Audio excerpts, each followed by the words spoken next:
পাশাপাশি এলাকার লোক, যেহেতু গাজীপুর থেকে আসছে। আমি ঠিক আছে, ধন্যবাদ আপনাকে। তো এখানে যে ভাই আসলে যারা বিক্রি করে, আমি তাদের সাথে একটু কথা বলবো এবং কথা বলে জানার চেষ্টা করব। কেমন আছেন ভাই?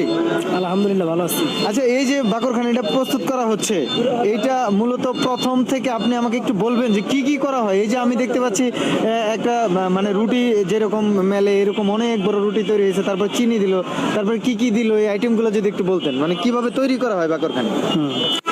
প্রথম মনে করেন যে খামির দিতে হয়, মানে যেটা যে ময়দা ভিজায় খামির দিতে হয়। হ্যাঁ হ্যাঁ হ্যাঁ। প্রথম খামির করতে হয়, তারপরে মনে করেন যে এরকম পাতলা করে বেলতে হয়, এই যে অনেক বড় করা লাগে এরকম সিস্টেম আর কি। আচ্ছা আচ্ছা, হ্যাঁ। অনেক বড় করতে হয়। তারপরে যেমন ভিজা ময়দা আছে, ভিজা ময়দা দিয়ে উপরে দিয়া চিনি দিয়া সিটা দিয়া ভালো করে তেল মশলা দিয়া মনে করেন যে বাকরখানি বানাইতে হয়। তেল মশলা বলতে তেল দিয়েছিলেন বুঝলাম, মশলাটা কি কি কি মশলা দেন? এই তো তেল একটা জিনিস, চিনি বিভিন্ন একটা ধরনের জিনিস, মশলা। দুধ একটা জিনিস, আচ্ছা, আচ্ছা। ঘি একটা জিনিস, হ্যাঁ, এটাকে একটা মানে মশলি বলা হয়। আচ্ছা, এখানে এই উপকরণগুলো মেলানো থাকে এইভাবে সবার সামনে, এই যে মানুষজন দেখতে হ্যাঁ। পাচ্ছেন সকলের সামনেই প্রস্তুত করা হচ্ছে বাকরখানি। অবশ্যই। আর এই মেশিনটার কাজ কি? এই মেশিনটার ব্যাপারে যদি কিছু বলতেন। না, আগে তো মনে করেন যে মাটির চুলা ছিল, হ্যাঁ হ্যাঁ। সবাই মাটির চুলাটা খাইতো। এখন বর্তমানে যে মনে করেন যে অনেক বিল্ডিং এর মধ্যে, 5 তলা বিল্ডিং এর মধ্যে যেমন বাকরখানি দোকান দিতে চায় না, এই জন্য যেমন চায়নার একটা বুদ্ধি করে যেমন মেশিন বানায় ফেলাইলো, আচ্ছা আচ্ছা আচ্ছা। অন মেশিনকে বাকরখানি তৈরি। তার মানে চুলার পরিবর্তে যে কাজটা, মানে হিট দেওয়ার যে বিষয়টা, এটা হচ্ছে মেশিনের সাহায্যে হ্যাঁ। করে আপনারা শুধু বের করছেন। হ্যাঁ, হ্যাঁ। তো কত সময়ের ভিতরে কতগুলো হচ্ছে বাকরখানি বের করা সম্ভব এই মেশিন থেকে?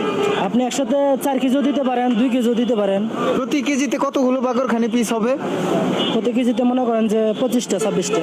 25টা 26টা। তো পরিমাণটা দর্শক আপনারা বুঝতে পাচ্ছেন যে এই পরিমাণ বাকরখানি আসলে কয় মিনিটে বের হতে পারে এটা? 10 মিনিট। 10 মিনিটের মধ্যে এই পরিমাণ বাকরখানি বের হবে।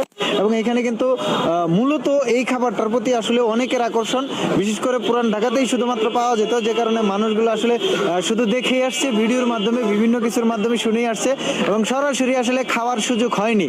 তো এই কারণে মানুষ আসলে সরাসরি খেতে চাচ্ছে এবং আকর্ষণের কারণেই মূলত বেচা বিক্রিটা বেশি হচ্ছে। তো আপনার বেচা বিক্রি কেমন হয়? আলহামদুলিল্লাহ অনেক ভালো। অনেক ভালো। মানে আমি তো ম্যাক্সিমাম দেখলাম যারা খাইছে তাদের সাথে কথা বলে, তো তারা দেখলাম যে আপনার প্রথম খাইলো, এরকম প্রথমই বেশিরভাগ মানুষ খাচ্ছে নাকি? যেমন যারা জীবনে খায় না তারা নতুন অবস্থা খাইতেছে, ভালো লাগতেছে, আচ্ছা। কিনতেছে, নিতেছে। এই হচ্ছে বাকরখানি। আর এই যে আমার এখানে দেখছেন প্রস্তুত হচ্ছে বাকরখানি।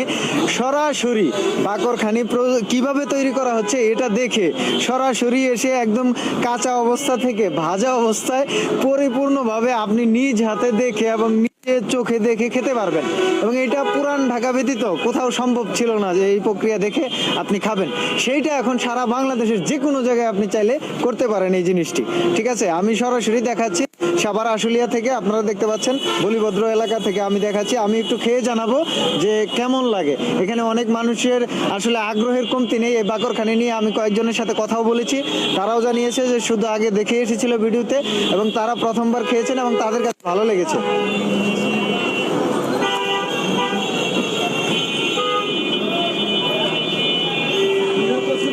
এটার স্বাদ সত্যি একটু অন্যরকম, আসলে অনেকটা বিস্কিট টাইপেরই।